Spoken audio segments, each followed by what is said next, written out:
Welcome back to the top 10 fastest checkmates. Each entry on this list is the oldest documented game with the given move count that I've managed to find.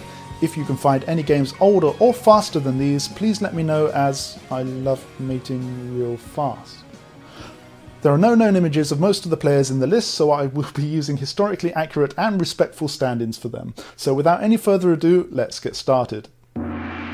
At number 10, we're in 19th century Germany with Herr Wiede and Herr Goetz, and the game begins with e4, we have e5, f4, the king's gambit, and Alphonse Goetz is a gentleman, so he accepts the gambit, and Wiede plays b3, which is a bit of a problem because it allows queen to h4, which comes with check. Now, Wiede decides to block with a pawn, but that just allows the goat to capture with his pawn, and Wiede decides that he's not going to capture back because it would leave the rook open to the queen, so instead he pushes straight past. But it allows Goetz to push his pawn straight past and double attack the bishop and the rook.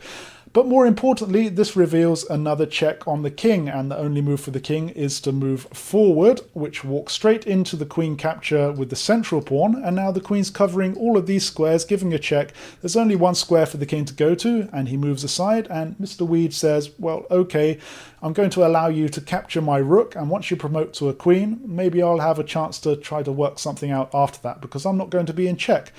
But Herr Goetz is cleverer than that, and he promotes to a knight, which gives a check, and more importantly than that, it's checkmate, because the queen is still covering all of these squares, and this remaining square is also covered by the knight. So that's it. Maybe Mr. Wiede shouldn't have got so high.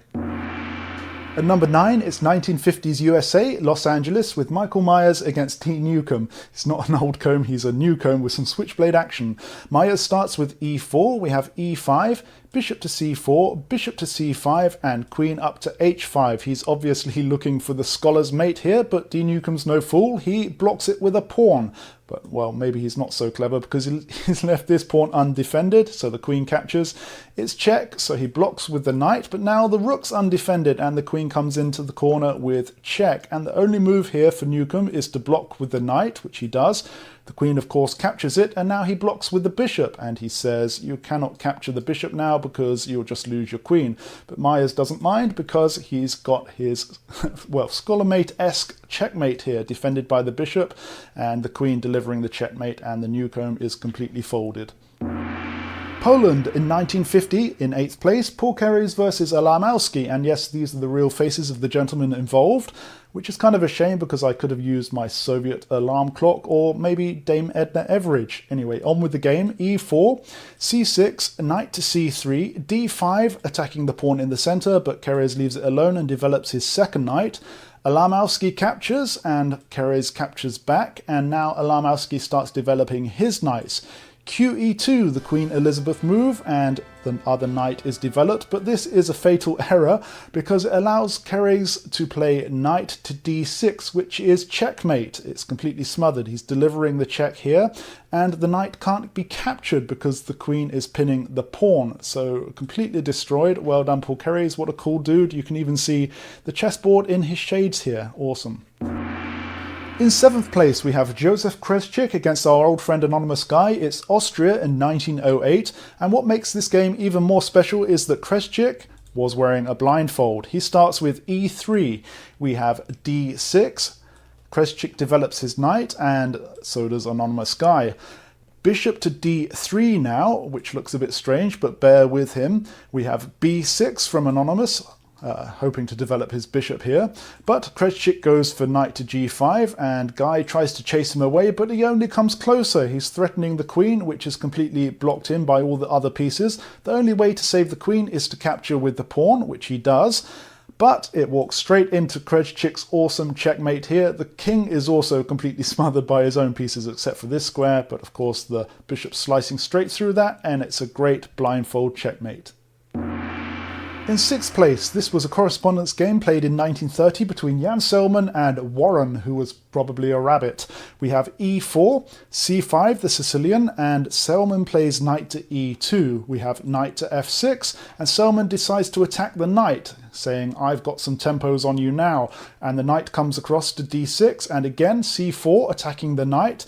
The knight comes to b4, and Selman decides to develop his second knight now to c3, but this is a disaster because knight to d3 is a completely smothered checkmate. So well done to the rabbit, bad luck to the salesman. In at number 5, we're in the Netherlands in 1933, and it's Mises against Anonymous Guy Fawkes. But there is a twist. Mises is wearing a blindfold, and Anonymous Guy remembers what happened the last time he played somebody wearing a blindfold. So he brought along all of his friends. Yes, it's a blindfold simultaneous game with Mises playing multiple players all at once. He starts with e4, e5, knight to f3, f6, and Mises just captures the pawn straight away in the centre. The Anonymous guys think there must be some trick to this, and he's wanting them to capture with the pawn, so they don't do this. Instead, they develop the bishop to d6. But this falls for queen to h5 with check. Anonymous moves the king forward, and this is just a checkmate protected by the knight here, and of course the queen is giving the check and covering all of these squares. So well done, Mises, that is very impressive. Yes, we're back in the USA for 4th place. It's 1981 and it's Spencer versus Tackers, and Spencer starts with the English opening, c4. We have e5, the reverse Sicilian, and now b3 from Spencer. Bishop to c5 from Tacos, and knight to c3 from Spencer. Queen to f6. He's obviously going for a scholar's style mate here, and Spencer's not going to fall for that. He's not a schoolboy, except he does. Bishop to b2, and it's a nice reverse scholar's mate defended by the bishop. Spencer, you're an idiot. In 3rd place, we're back in Germany in the year 2000, and it's an under-12s match between two German schoolboys, and it's the most typical scholar's mate you'll ever see. e4, e5, bishop to c4, knight to c6, queen to f3, bishop to c5, and there it is, the scholar's mate. Berenda should have probably been smoking a little bit less. In 2nd place, another correspondence game between Van Kessel, an artist, and Ren San. And it's only 6 moves. Let's get started. It's f4, d5, h3, e5, and now g4 from Van Kessel. But Rensen has got queen to h4, which is straight up checkmate. There's nothing the king can do and nothing can block the check. So that's it. In this top 10's number 1 spot, we have Mayfield versus Trinks in the good old USA 1959. Don't blink or you'll miss it, it's only 5 moves. e4, g5, knight to c3, f5, which is a fatal error because instantly queen to h5, and it's checkmate down this nice open diagonal. So well done to Mayfield. And that concludes our top 10 for today. If you enjoyed this kind of content, maybe check out some of my other videos and maybe even like and subscribe. I'll see you again next time.